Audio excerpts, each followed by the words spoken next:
Jharkhand civil सेवा के 342 पदों पर निकली वैकेंसी। जी हां, झारखंड लोक सेवा आयोग ने सिविल सर्विस परीक्षा 2023 का नोटिफिकेशन जारी कर दिया है। आयोग कुल 342 पदों पर वैकेंसी निकाली है।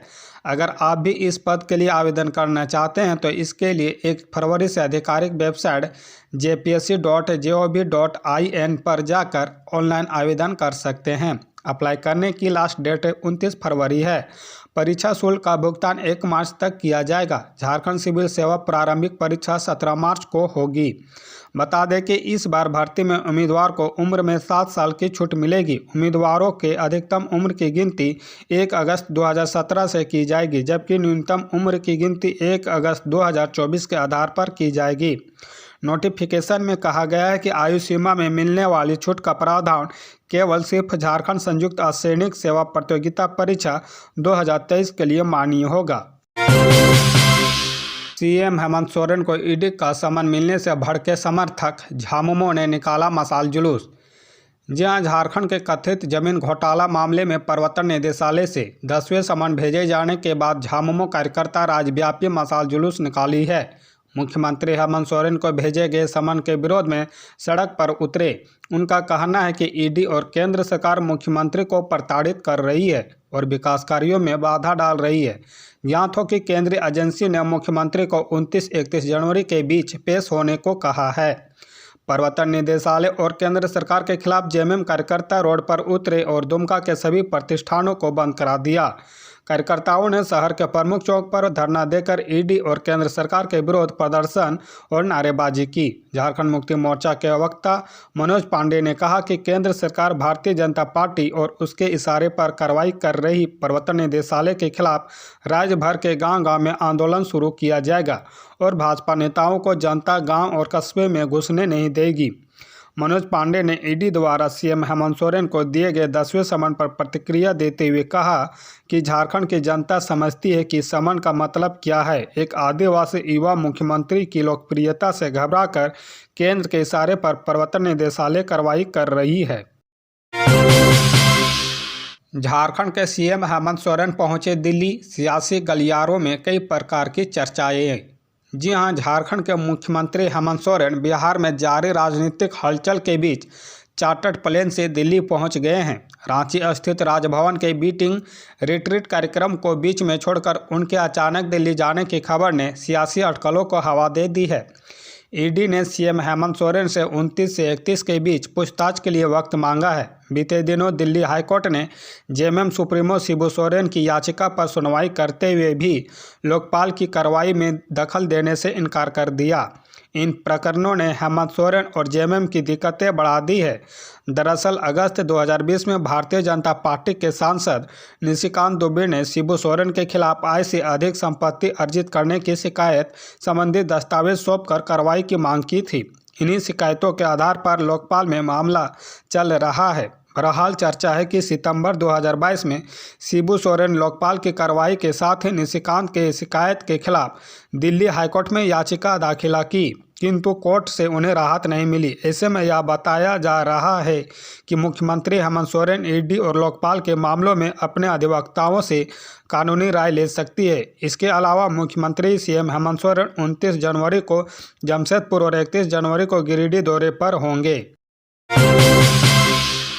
नई ऊर्जा नीति का प्रस्ताव तैयार। झारखंड में पावर प्लांट लगाने पर 35% बिजली राज्य को देनी होगी। जी हां, झारखंड में कोयला आधारित पावर प्लांट लगाने पर 35% बिजली राज्य को देनी होगी। राज्य के पास फर्स्ट राइट ऑफ रिफ्यूजल होगा, यानी कि पावर प्लांट को 35% बिजली राज्य के लिए सुरक्षित रखनी होगी। राज्य के इनकार करने के बाद ही कहीं और बेची जा सकती है। साथ ही दूसरे राज्य में बिजली बेचने पर सालाना प्रति यूनिट 6 पैसे की दर से पर्यावरण सुरक्षा फंड में देना होगा। झारखंड सरकार की प्रस्तावित ऊर्जा नीति 2023 में यह प्रावधान किया गया है। सरकार द्वारा ऊर्जा नीति 2023 का प्रस्ताव आम लोगों के लिए जारी कर लोगों से आपत्तियां मांगी गई है। नई नीति में क्लीन ऊर्जा की बात कही गई है। इसके लिए कोल वाशरेज के वेस्ट से पावर प्लांट लगाने वालों को बढ़ावा देने की बात कही गई है। क्लीन कोल टेक्नोलॉजी को बढ़ावा देने की बात भी कही गई है। राज्य सरकार पावर प्लांट लगाने वालों को 45 से 60 दिनों के भीतर सभी प्रकार के क्लियरेंस सिंगल विंडो सिस्टम के माध्यम से देनी होगी। साथ ही लैंड बैंक के भूमि प्रबंधन भी करेगी। भारत जोड़ो न्याय यात्रा, राहुल गांधी 2 फरवरी को पाकुड़ से करेंगे शुरुआत, झारखंड कांग्रेस प्रभारी ने किया मंथन। जी हां, कांग्रेस नेता राहुल गांधी की भारत जोड़ो न्याय यात्रा को लेकर झारखंड प्रभारी गुलाम अहमद मीर, मंत्री आलमगीर आलम, विधायक बंधु तिर्की सहित अन्य नेताओं ने शनिवार की शाम को पाकुड़ सर्किट हाउस में बैठक की।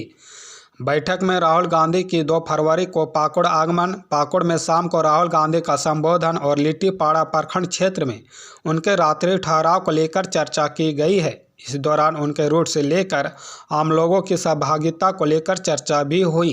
झारखंड प्रभारी गुलाम अहमद मीर ने कहा कि राहुल गांधी की यहां 8 दिनों की यात्रा होगी। इस दौरान वे करीब 800 किलोमीटर की यात्रा करेंगे। रोजाना करीब 100 किलोमीटर की यात्रा होगी। वे 2 फरवरी को पाकुड़ पहुंचेंगे। उसके बाद के रूट को 2 दिनों के बाद जारी कर दिया जाएगा।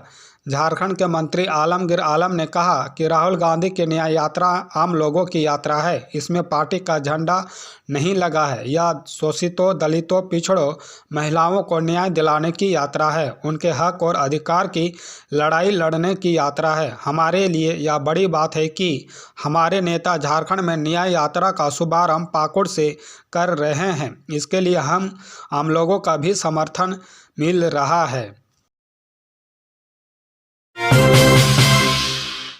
लोकसभा चुनाव 2024 के लिए लक्ष्मीकांत वाजपेयी झारखंड के चुनाव प्रभारी नियुक्त, दीपक प्रकाश व आशा लकड़ा को भी मिला दायित्व।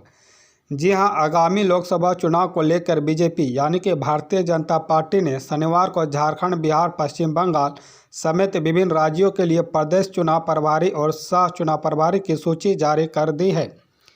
लक्ष्मीकांत वाजपेयी को झारखंड का प्रदेश चुनाव प्रभारी नियुक्त किया गया है।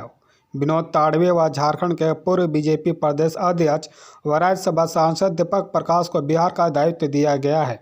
वहीं पश्चिम बंगाल की जिम्मेदारी एमएलसी मंगल पांडे, अमित मालवीय एवं रांची के पूर्व मेयर व बीजेपी के राष्ट्रीय मंत्री आशा लकड़ा को दी गई है। बीजेपी के राष्ट्रीय अध्यक्ष जेपी नड्डा की ओर से इनकी नियुक्ति की गई। बीजेपी के राष्ट्रीय महासचिव एवं मुख्यालय प्रभारी अरुण सिंह द्वारा ये सूची जारी किया गया। उत्तर प्रदेश बीजेपी के वरिष्ठ नेता व राज्यसभा सांसद लक्ष्मीकांत वाजपेयी को लोकसभा चुनाव को लेकर झारखंड का प्रदेश चुनाव प्रभारी नियुक्त किया गया है। 2022 में इन्हें झारखंड की जिम्मेदारी दी गई थी। ये ईमानदारी व सामान्य जीवन शैली के लिए जाने जाते हैं। स्कूटी की सवारी इनकी पहचान है। 1980 से लेकर 1987 के बीच मेरठ जिला महासचिव रहे। मेरठ से 4 बार विधायक रह चुके हैं। बीजेपी नेतृत्व ने एक बार फिर इन पर भरोसा जताया है और इन्हें अहम जिम्मेदारी सौंपी है।